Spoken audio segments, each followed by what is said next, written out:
Good morning, students. Today we are going to study about population interaction, and we have already discussed about types of interaction like predation, mutualism, and all this type of interaction. One is getting benefit. Sometimes both are getting benefit. One is uh, eaten up by the other, or one is harmed by the other. So all these type of interactions are among the organisms where how they are living in a population, how they are living in an ecosystem, what type of dependencies among the organisms. So moving to the next topic, and that is parasitism. Predation we have already studied. Parasitism is an interaction in which one organism and that organism is termed as parasite. The parasite gets ready-made food from the host. A parasite is the one which survives on the host, which enters inside the host or lives on the host. So one or the other way it gets benefit from the host. It gets ready-made food from the host. It causes harm to the host, but it is an interaction where one is getting benefit while the other is getting harmed. So this type of interaction, the parasite gets benefit, gets food from the host while the host is getting harmed by this. Parasites are of three types: ectoparasite, endoparasite, and one more type of parasitism is brood parasitism. So before this, few examples we must write examples of plant parasites, because animal parasites we have studied, or we know many animal parasite or the organisms. Plant parasites examples are Balanophora, Rafflesia, Orobanche, and Viscum. So these are the examples of plant parasites, and I'll show you some few pictures or the images of these plants later on. So let's start with the three type of parasitism. First one is the ectoparasite. Ecto, as from the name you can understand, parasite does not enter the host body. It lives on the surface of the host.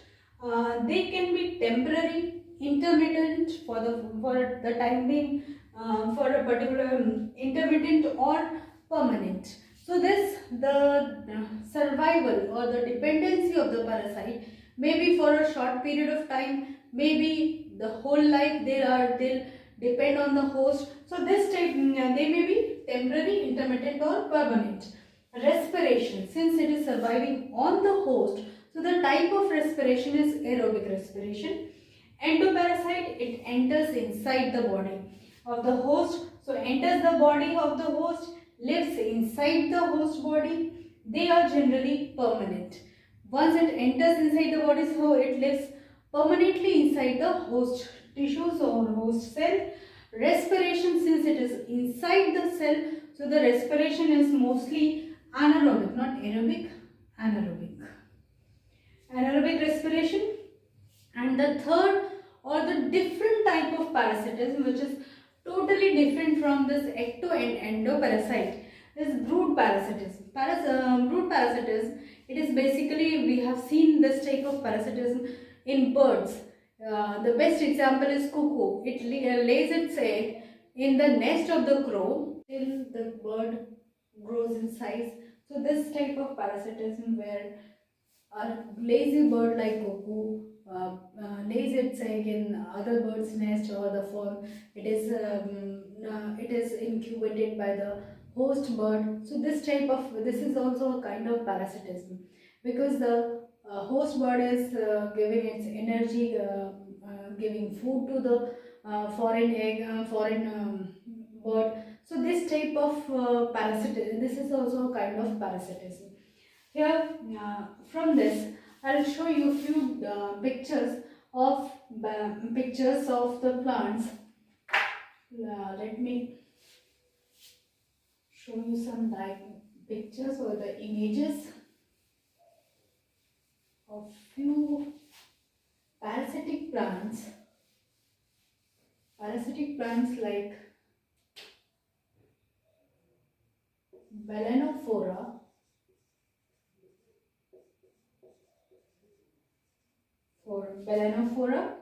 then Orobanche,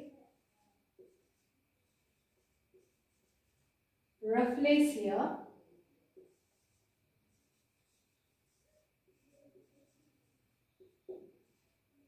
and Viscum.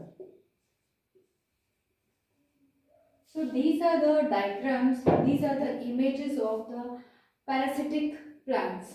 Now, after this, let's have a look on the ectoparasites. Ectoparasites.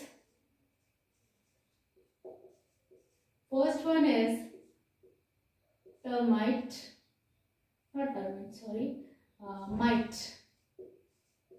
mite, tick, and bedbug. All these three are the examples of ectoparasites. Next is the images of endoparasite.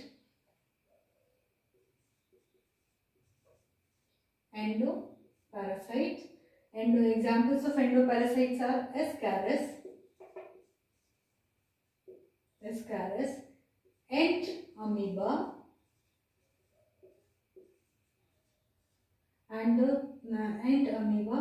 and one more is the trypanosoma. So all these are the pictures or the images of endoparasites. For the brood parasitism,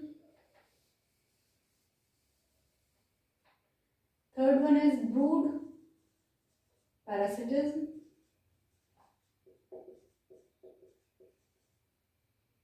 Where cuckoo, egg and crow's egg are shown in the image here. Cuckoo's egg and crow's egg is shown in the image. Then for the example of brood parasitis, one more picture I have shown here. This is all about the topic parasitism. And the next topic is commensalism and amensalism.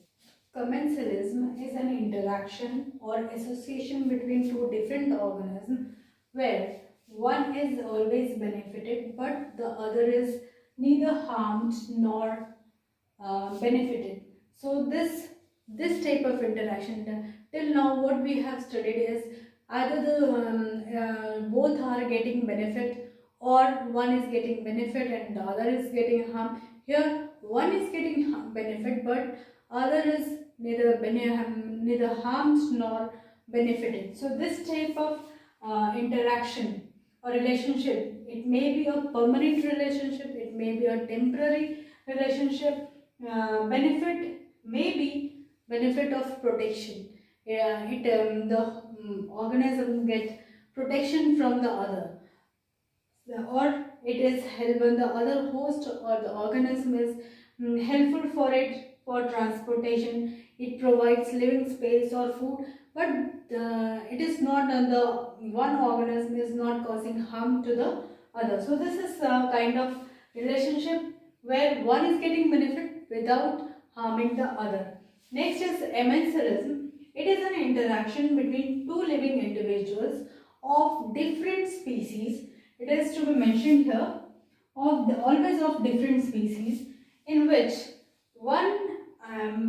an organism does not allow other organism to live near it. It inhibits the growth of other organisms. It inhibits the survival. It stops the survival of other organisms. So this type of relationship is where one is not the one organism is not getting benefit, but it causes harm to the other. Here one is getting the host is getting the benefit while without causing harm to the other. While in this case, One is the not getting benefit but with, causing harm to the other. So this type of for a few examples are here to show that how it or how it causes harm to the other. Like penicillium. Penicillium inhibits growth of staphylococcus. Barley, sorghum and sunflower inhibit the growth of weeds near it. Black walnut releases a chemical that is toxic to apple and tomato. So for this, the organism is causing harm to the other, or it inhibits the growth or survival of the other organism. So for this, I'll show you few images for commensalism as well as amensalism. So these are two types of interaction.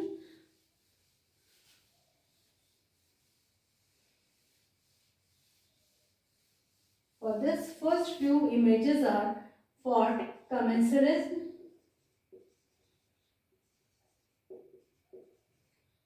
As you can see, these images show the examples of commensalism. Next one is amensalism.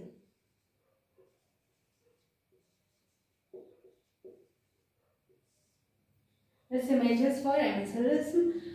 Students, this is all about the interaction among organisms, so the population interaction, the topics which was given in the reduced syllabus for ISC. So this topic is over, and in the next class we will discuss about population growth and the factors affecting population. Thank you students for joining.